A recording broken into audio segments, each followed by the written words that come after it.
What has this year been like where you're balancing the demands of something like that, but also playing high major college basketball?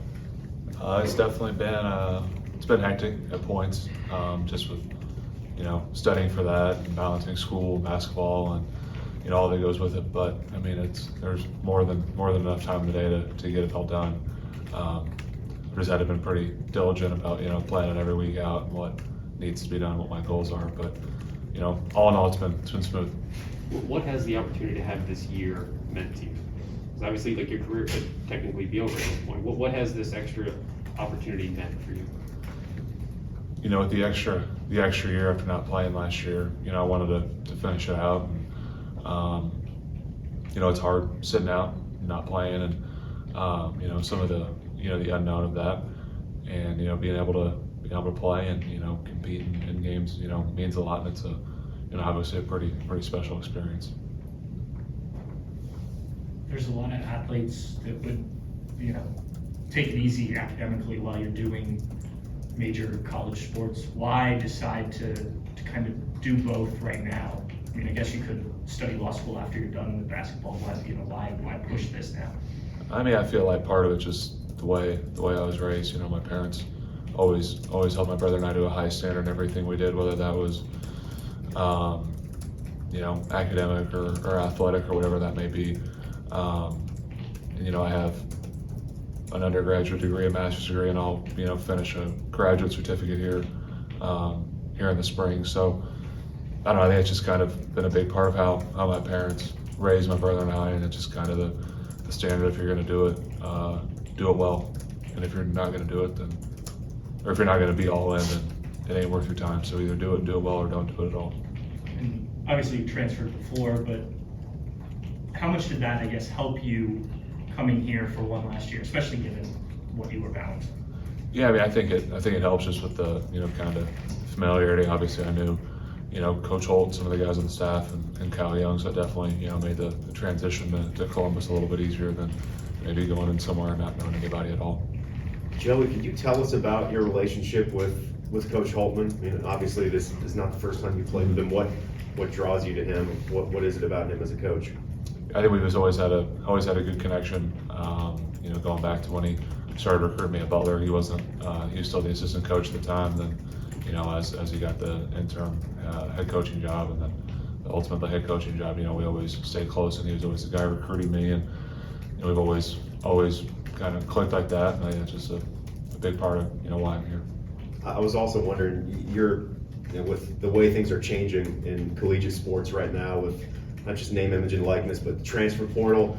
You're a good example of the modern guy who's been in 3 programs now. I'm just wondering if you could maybe describe that journey. You probably didn't envision it that way, like when you went to Butler. I want to go to 3 colleges, not 1. But how did that go? Would you trade that in for anything? Yeah, I mean, if you told me how all this was going to play out when I was 17 years old, I'd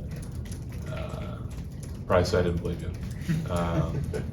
6 years, and it's a lot of up and down, but that's ultimately, I think it's probably a pretty good example of what life looks like. You have this grand idea how everything's going to play out, and it's just going to fall into place, and it's going to be great. But in all actuality, that's not how it is. But along the way, like, I've made relationships and friendships with people at all 3 universities that I wouldn't trade for anything. There's going to be people that I talk to. I mean, there's people I talk to from Butler every day. There's people from Indiana I talk to every day, and like those kind of things.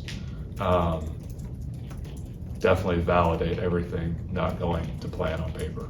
Because if I had to pick one or the other, I'm going to pick all those other people over, things going according to plan. Why law school? Why was that always on the table for you? Was that always something you wanted to do?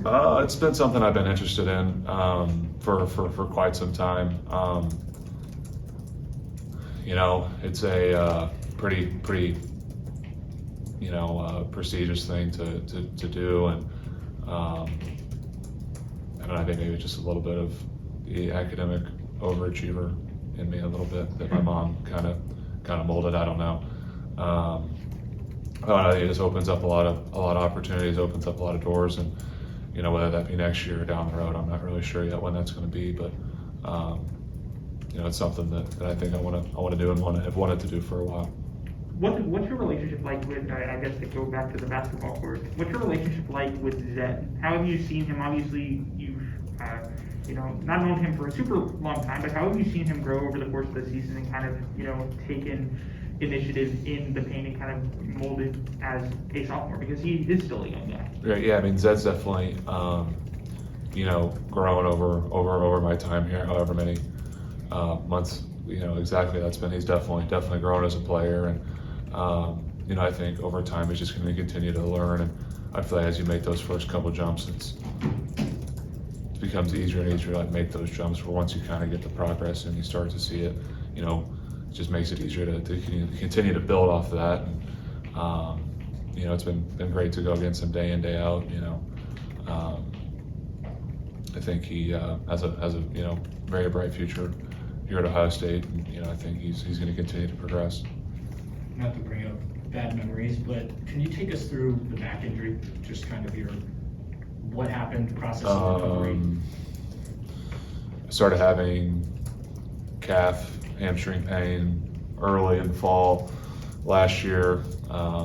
Turns out my disc was pretty messed up. I had great medical care in Indiana, and Timmy G and Dr. Rink did everything that they could. I had a few shots, and we tried really anything and everything, and ultimately got to the point where I had to have surgery. And that was just kind of how it all boiled down to. And wasn't fun experience, but it definitely has made me who I am. So How has it felt to be healthy? I mean, to be able to have a season, to be a contributor, to go through this experience and know that, I'm sure everyone wants to play more, but just to be able to have a full body of health there and show people what you can do. What has that meant to you? I mean, it's definitely when you don't have that, you've never really experienced what it's like to not be able to have that. It kind of puts things back in perspective. And I mean, I think ultimately, I have a lot of gratitude for the people here at Ohio State that have helped keep me healthy, but I have a lot of admiration and respect for the people in Indiana, and for all the way from Dr. Ritter who did my surgery to Timmy G and Dr. Rank, and the people that I saw day in, day out that did everything they could to make sure that I had a chance to be healthy again, and I was getting the best treatment, all that stuff available, and those are the people that deserve the credit with everything, and how helpful and accommodating they all were. Were any of them among the throng that were booing you when you were back there? It was I don't pretty think loud so. when you touched the ball. Yeah, I don't think any of them would have booed me. I think maybe if we shared a beer down the road with all of them, I don't think they'd boo me then. So What was that experience like of being back there and making an impact and seeing, I'm sure, familiar faces, but also hearing the boos that had to be a unique night for you? yeah, it was definitely an emotional experience. You go back there and you see all these people that you're so close with, that you've grown close to, and you're back in a gym that you spent a lot of nights with your buddies shooting and talking about life and all that stuff. You go back in there, it's all these memories just come flooding back to you. Definitely an emotional deal, but at the end of the day, it's sports, same life and death. So it was great to be back and to see those people, and I'd be lying. Obviously I love Assembly Hall. It's been a part of my life. So I think Trace said after the game that he's going to apologize for bouncing the ball off your head. Did you guys talk about that? yeah, we texted back and forth. Trace and I have no bad blood. We're still friends. So I don't think that'll change. Joey, just since your transfer to Ohio State, how have you adjusted to your role in maximizing your minutes? Because when you are on the floor, you are pretty efficient in terms of your shot attempts, the defense and whatnot. Just how have you adjusted to your role, giving Ohio State valuable minutes off the bench? I think ultimately it's just about being ready whenever the opportunity presents itself, and you never know when that's going to be. I've always took a lot of pride in my work ethic and all that stuff, and your work ethic isn't really allowed to falter, whether you're playing a lot or playing a little, and I've tried to stay consistent with that throughout the year, and whenever an opportunity comes, I want to be prepared for that.